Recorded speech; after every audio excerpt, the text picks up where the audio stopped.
Hello everyone, एक बार फिर से आप सबका स्वागत है आपके चैनल बाय इंजीनियर्स में। जैसा कि हम पढ़ रहे थे carbon and its compound. Carbon and compound में कल हमने क्या पढ़ा था? कल हमने एलोट्रोप्स के बारे में पढ़ा था, जिनमें हमने डायमंड और ग्रेफाइट के बारे में डिटेल से पढ़ाई की थी। आज हम पढ़ते हैं, अगला टॉपिक है versatile nature of carbon. Carbon के नेचर्स के बारे में कि कार्बन कैसे बॉन्ड बनाता है, किस तरह बिहेव करता है, क्यों कार्बन के सबसे ज्यादा बॉन्ड्स वगैरह बनते हैं। चलो देखते हैं। सबसे बड़ा रीजन कि कार्बन सबसे ज्यादा कंपाउंड बनाता है, क्यों? क्योंकि उसका जो कोवेलेंट बॉन्ड का नेचर है वो बहुत ही ज्यादा अलग है बाकी सब एलिमेंट से। किस तरह से? देखो, जैसे मैंने एग्जांपल लिया मीथेन का। मीथेन में क्या पता चल रहा है? कार्बन चार हाइड्रोजन के साथ जुड़ रहा है। चार मतलब चार चार बॉन्ड बना सकता है। अब इसमें जैसे इसके दो फैक्टर मैंने लिखवाए हैं कि क्या क्या यूनिक फीचर है। कि carbon unique ability to form with other atom of carbon, मतलब कार्बन कार्बन के साथ ही बॉन्ड बना सकता है। कार्बन के साथ एक बॉन्ड ए कार्बन के साथ भी बना सकता है, दो के साथ भी बना सकता है, तीन के साथ भी बना सकता है और चार के साथ भी। मतलब कि कार्बन की क्या खासियत है? जरूरी नहीं किसी और एटम के साथ बनाना, कार्बन कार्बन के साथ भी बॉन्ड बना सकता है। कार्बन की ये एक स्पेशलिटी है। ये यूनिक एबिलिटी की वजह से कार्बन एक लार्ज नंबर ऑफ कंपाउंड बना सकता है, क्योंकि कार्बन कार्बन से जुड़ जाएगा तो वो नया कार्बन भी कार्बन की तरह बिहेव करेगा। ऐसे कार्बन की एक लॉन्ग चेन बन जाती है, कार्बन कार्बन कार्बन कार्बन ऐसे।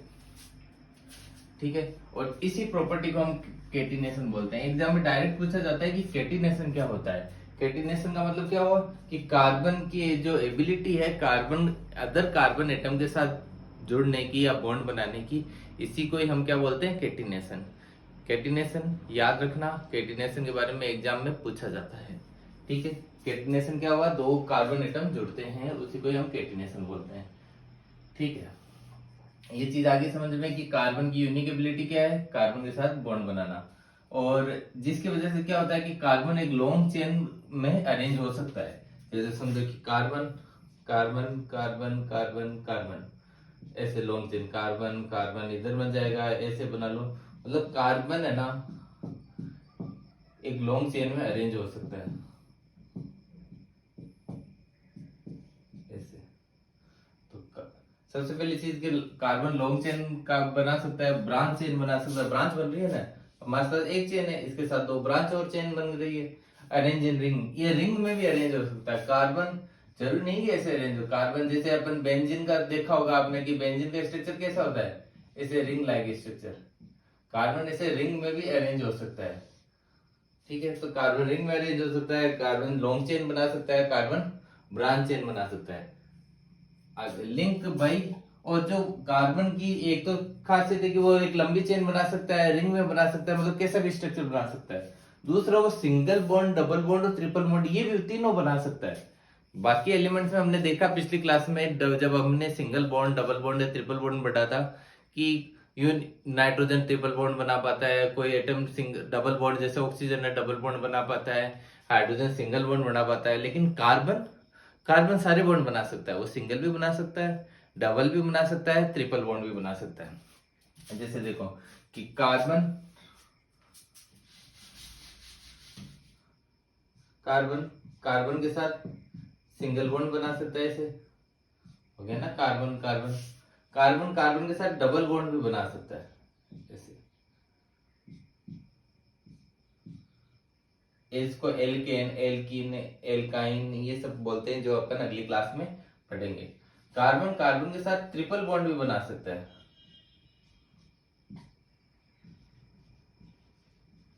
इसको क्यों मिटा दिया मैंने? ठीक है, कार्बन कार्बन के साथ ट्रिपल बॉन्ड भी बना सकता है। तो कार्बन की क्या है, एक और स्पेशलिटी क्या है कि कार्बन सिंगल बॉन्ड भी बना सकता है, डबल बॉन्ड भी बना सकता है और ट्रिपल बॉन्ड भी बना सकता है।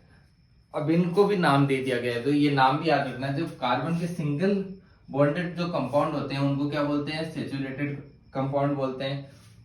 और जो डबल बॉन्ड और ट्रिपल बॉन्ड बनाते हैं उनको बोलते हैं अनसेचुरेटेड कंपाउंड। क्या याद रखना है? जो सिंगल बॉन्ड बनाते हैं उनको क्या बोलते हैं? Saturated compound. और जो डबल बॉन्ड और ट्रिपल बॉन्ड बनाते हैं उनको क्या बोलते हैं, अनसैचुरेटेड कंपाउंड। हम इनकी स्टडी अगली क्लास में, मतलब कल हम सैचुरेटेड कंपाउंड और अनसैचुरेटेड कंपाउंड ही पढ़ेंगे। तो बस इतना याद रखना है मोटा मोटा कि जो सैचुरेटेड कंपाउंड होते हैं उनमें डबल बॉन्ड या ट्रिपल बॉन्ड नहीं होते, और जहाँ डबल बॉन्ड और ट्रिपल बॉन्ड आ गया किसी चेन में या किसी रिंग में या किसी ब्रांच चेन के अंदर, तो वो क्या होगा, अनसैचुरेटेड कंपाउंड। कार्बन कंपाउंड कैसे बनाता है, कार्बन कार्बन के साथ जुड़ सकता है, जिसको हम कैटिनेशन बोलते हैं। हमने दो चीज पढ़ी, कैटिनेशन पढ़ा, सैचुरेटेड कंपाउंड। अनसैचुरेटेड कंपाउंड क्या होता है, डबल बॉन्ड, सिंगल बॉन्ड और ट्रिपल बॉन्ड। और क्या पढ़ा हमने कि ये लॉन्ग चेन बना सकते हैं। ठीक है, ये था इसका पहला फैक्टर, मतलब कि इसकी एक यूनिक फैसिलिटी एबिलिटी क्या थी, कार्बन कार्बन के साथ जुड़ सकता है, जिसके कारण बहुत सारी प्रोसेस होती है, सैचुरेटेड, अनसैचुरेटेड, कैटिनेशन वगैरह वगैरह। अब सेकंड इसका फैक्टर क्या है कि कार्बन की वैलेंसी कितनी है, 4 है, ये अपन को पता है। तो कार्बन केपेबल है किस लिए, बॉन्डिंग विद 4 अदर कार्बन के साथ जुड़ जाए, या 4 किसी अदर, जैसे यहाँ पे क्या हुआ था, अपन अभी मीथेन का एग्जाम्पल लिए थे कि 4 अदर एटम के साथ जुड़, मोनोवेलेंट एटम के साथ जुड़ जाए, या फिर 4 कार्बन के साथ जुड़ जाए, तो वो दोनों साइड जुड़ सकता है, ये इसकी एबिलिटी है। और कार्बन की एक खासियत और है कि कार्बन जब 4 बॉन्ड बनाता है तो वो चारों स्टेबल हो जाते हैं। बाकी जो कंपाउंड यदि ऐसा बॉन्ड बनाए 4 के साथ या 5 के साथ जुड़े, तो वो क्या रहता है, स्टेबल नहीं हो पाता। जैसे हाइड्रोजन है, हाइड्रोजन अनस्टेबल हो जाता है यदि वो 4 या 5 के साथ बॉन्ड बनाएगा तो। लेकिन कार्बन की खासियत क्या है कि इसका बॉन्ड स्ट्रॉन्ग भी होता है और ये स्टेबल भी होता है। कार्बन कार्बन बॉन्ड स्ट्रॉन्ग और स्टेबल होता है, याद रहेगा। तो कार्बन का एक तो इसकी खासियत क्या है कि एक स्टेबल बॉन्ड बनाता है, एक्सेप्शनली स्टेबल, मतलब कि बहुत ही अच्छा बॉन्ड बनाता है बाकी कंपाउंड से। तो इसका कोवेलेंट बॉन्ड, अपन को पता है कार्बन कार्बन के बीच में कौन सा बॉन्ड होता है, कोवेलेंट बॉन्ड। हमने पिछली क्लासों में पढ़ा है आयोनिक बॉन्ड, कोवेलेंट बॉन्ड वगैरह में क्या डिफरेंस होता है, कैसे बनता है।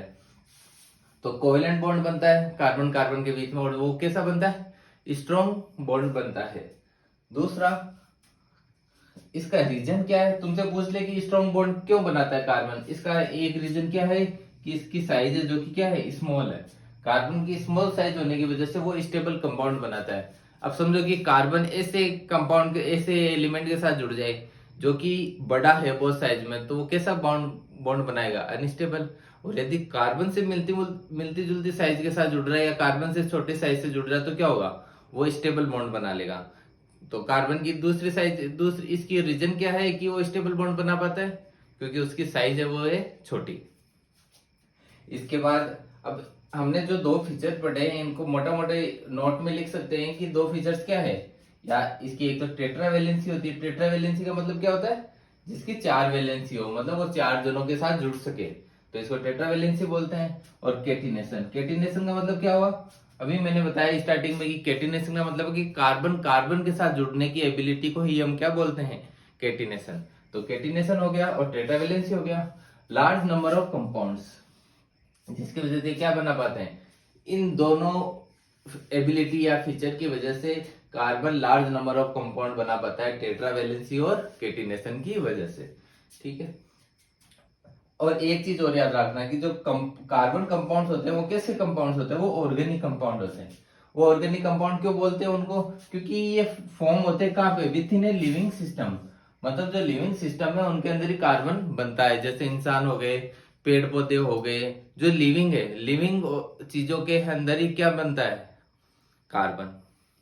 ये चीज ये याद रहेगी चीज कि कार्बन कैसा कंपाउंड है, ऑर्गेनिक कंपाउंड है। तो आज हम बस इतना ही रखते हैं, कार्बन के नेचर्स के बारे में पढ़ा है। कल हम क्या पढ़ेंगे, double bond, single bond, triple bond, यानी सैचुरेटेड और अनसैचुरेटेड कंपाउंड्स के बारे में, एल्केन, एल्कीन, एल्काइन, इन सब के बारे में डिटेल से पढ़ेंगे कि किस तरह सिंगल बॉन्ड, डबल बॉन्ड और ट्रिपल बॉन्ड बनते हैं। आज के लिए इतना ही, धन्यवाद, मिलते हैं अगली क्लास में।